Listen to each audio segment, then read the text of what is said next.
Kasus ini pernah membuat Indonesia terdiam, bukan hanya karena perbuatannya, tapi karena hukum, masyarakat, dan mungkin juga kita semua tidak benar-benar siap menghadapinya. Apa yang akan lo dengar di video ini bukan pembelaan dan bukan pula penghakiman.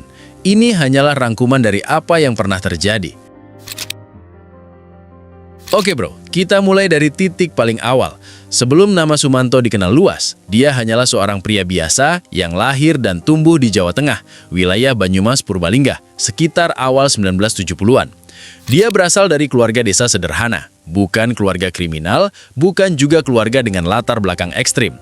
Dari cerita warga dan laporan media, masa kecil Sumanto berjalan normal. Sekolah seadanya, hidup sederhana, tidak ada catatan gangguan mental berat, dan tidak ada tanda bahwa suatu hari namanya akan mengguncang Indonesia. Bahkan Sumanto sempat berkeluarga, menikah, dan punya anak. Dalam definisi sosial masyarakat, dia pernah hidup normal. Perubahan besar dalam hidupnya justru tidak terjadi di masa kecil, tapi ketika Sumanto dewasa dan mulai sering merantau. Dalam beberapa wawancara pasca penangkapan, Sumanto mengaku sering berpindah-pindah daerah untuk kerja serabutan. Dari fase inilah, menurut pengakuannya sendiri dan berbagai laporan media, ketertarikannya pada dunia kebatinan mulai tumbuh. Di titik ini, Sumanto mulai menjauh dari logika sosial yang umum. Cara berpikirnya tidak lagi sama dengan orang-orang di sekitarnya, melainkan mengikuti logika dari keyakinan yang ia bangun sendiri. Masuk ke tahun 2003, Indonesia diguncang kabar yang saat itu terdengar seperti cerita film horor. Tapi nyata, warga melaporkan makam yang dibongkar, jenazah yang hilang bagian tubuhnya, dan serangkaian kejadian yang akhirnya mengarah ke satu nama, Sumanto. Berdasarkan laporan kepolisian dan pengakuan Sumanto sendiri, ia melakukan pembongkaran makam dan mengambil bagian tubuh jenazah untuk dikonsumsi. Perlu gua garis bawahi di sini, sebagian besar informasi terkait tindakan kanibalisme dalam kasus ini berasal dari pengakuan Sumanto dan hasil penyelidikan aparat, bukan dari saksi mata yang menyaksikan langsung prosesnya. Dia percaya bahwa memakan bagian tubuh manusia dapat memberinya kekuatan supranatural. Ketika Sumanto akhirnya ditangkap, publik Indonesia benar-benar syok. Media nasional hingga internasional meliput kasus ini secara masif. Namun di sisi lain, aparat penegak hukum justru menghadapi dilema besar. Pada saat itu, hukum pidana Indonesia belum secara eksplisit mengatur tentang kanibalisme.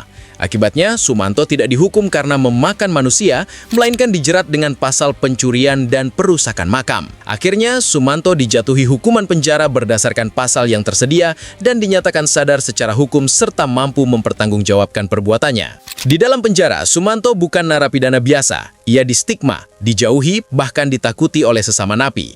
Namun dari berbagai laporan, ia cenderung bersikap tenang, tidak agresif dan patuh pada aturan. Tidak ada catatan kekerasan selama masa tahanannya. Justru di fase inilah mulai terlihat perubahan. Sumanto perlahan meninggalkan kepercayaan mistiknya. Ia mulai belajar agama secara lebih normatif, dibimbing oleh petugas lapas dan tokoh agama. Apakah perubahan ini sepenuhnya tulus atau sekadar adaptasi? Itu masih menjadi perdebatan. Namun perilakunya dinilai cukup baik hingga ia mendapatkan pembebasan bersyarat. Setelah bebas, hidup Sumanto tidak serta-merta menjadi lebih mudah. Masyarakat kampung menolak kehadirannya. Trauma dan stigma masih sangat kuat. Banyak yang takut, jijik, dan tidak percaya bahwa ia benar-benar berubah. Jangan pulang dan pulangkan ke desa Pelungutan jangan. Minta kerja di rumahnya bapak polisi atau di LP atau di kantor, sana suruh saja. Dikasih makan sama polisi lah, sama uang negara gitu.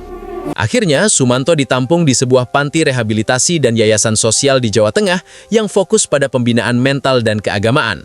Di sana, ia menjalani hidup sederhana. Hari-harinya diisi dengan kegiatan ringan, ibadah, kerja sosial, dan terapi. Tidak ada tanda ia kembali ke kepercayaan lama, setidaknya dari apa yang terlihat di mata publik dan pendampingnya. Dan disinilah ceritanya berubah menjadi sesuatu yang terasa absurd tapi nyata. Sekitar 2023 hingga 2025, Sumanto kembali muncul di ruang publik, bukan sebagai pelaku kriminal, melainkan sebagai sosok unik di media sosial. Ia membuat konten makan, mukbang, olahraga, bercanda, bahkan menyampaikan pesan hidup.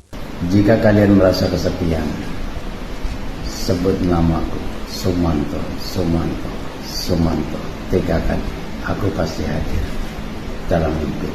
Asik. Hingga sekitar 2026, tidak ada laporan bahwa Sumanto mengulangi perbuatannya. Kisah ini bukan peringatan untuk menghakimi orang lain, tapi pengingat agar kita lebih menjaga arah hidup kita sendiri.